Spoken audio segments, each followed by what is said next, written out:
Chapter 68, The Saints' Reward. Then I saw a very great number of angels bring from the city glorious crowns, a crown for every saint with his name written thereon. As Jesus called for the crowns, angels presented them to him, and with his own right hand the lovely Jesus placed the crowns on the heads of the saints. In the same manner the angels brought the harps, and Jesus presented them also to the saints. The commanding angels first struck the note, and then every voice was raised in grateful, happy praise, and every hand skillfully swept over the strings of the harp, sending forth melodious music in rich and perfect strains. Then I saw Jesus lead the redeemed company to the gate of the city. He laid hold of the gate, and swung it back on its glittering hinges, and bade the nations that had kept the truth enter in.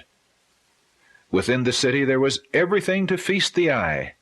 Rich glory they beheld everywhere. Then Jesus looked upon his redeemed saints. Their countenances were radiant with glory, and as he fixed his loving eyes upon them, he said, with his rich, musical voice, I behold the travel of my soul, and am satisfied. This rich glory is yours to enjoy eternally. Your sorrows are ended. There shall be no more death, neither sorrow nor crying, neither shall there be any more pain.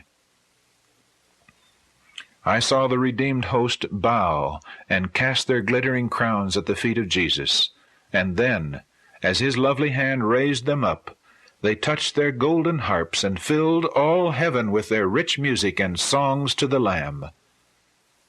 I then saw Jesus leading his people to the tree of life, and again we heard his lovely voice, richer than any music that ever fell on mortal ear, saying, The leaves of this tree are for the healing of the nations. Eat ye all of it. Upon the tree of life was most beautiful fruit, of which the saints could partake freely. In the city was a most glorious throne, from which proceeded a pure river of water of life, clear as crystal. On each side of this river was the tree of life, and on the banks of the river were other beautiful trees, bearing fruit which was good for food. Language is altogether too feeble to attempt a description of heaven. As the scene rises before me, I am lost in amazement. Carried away with the surpassing splendor and excellent glory, I lay down the pen and exclaim, Oh, what love! What wondrous love! The most exalted language fails to describe the glory of heaven or the matchless depths of a Savior's love.